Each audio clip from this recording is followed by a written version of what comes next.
আমরা সুনির্দিষ্টভাবে একটা টাস্ক ফোর্স, সংসদীয় টাস্ক ফোর্স গঠন করার প্রস্তাব দিয়েছি। এখন পর্যন্ত সরকারের পক্ষ থেকে তার কোনো প্রতিক্রিয়া বা সিদ্ধান্ত আমরা জানতে পারি। ব্যাংকের যা হাড্ডি ছিল এইটাও এখন গুঁড়া হওয়ার উপক্রম। স্টক মার্কেট একদম মাটির সাথে মিশে গেছে।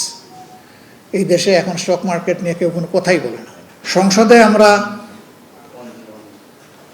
কিছু নোটিশ মুভ করেছি, আপনারা দেখেছেন। আমাদের প্রথম নোটিশটা ছিল রিফর্মের জন্য মানুষ যে রেফারেন্ডামে ভোট দিল এটার অধিবেশন আহ্বান করা নিয়ে। সেইটা নিয়ে সংসদের ভিতরে আমরা আমাদের যুক্তিপূর্ণ বক্তব্য তুলে ধরেছি। দেশবাসী এটাকে আমাদের দৃষ্টিতে অভিনন্দন করেছে, জানিয়েছে। কারণ এর বাইরে গিয়ে দেশের কোনো বিজ্ঞ মানুষ একটা কথাও বলেনি। সবাই বলেছে জনরায়কে মেনে নেওয়া উচিত। কেন মেনে নেওয়া হয়নি?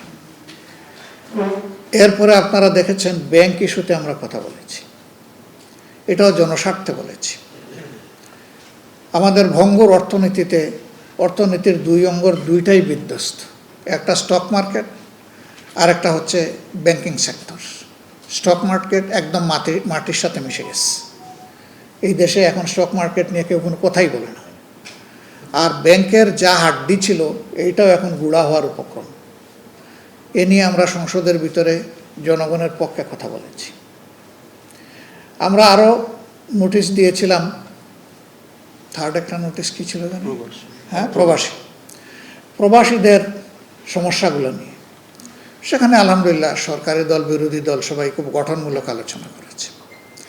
কিন্তু এটা যদি আলোচনায় সীমাবদ্ধ হয়ে যায়, যদি এক্সিকিউশনে না যায় সেখানকার বক্তব্যগুলো, তাহলে এ দিয়ে প্রবাসীদের কোনো সমস্যার সমাধান হবে না।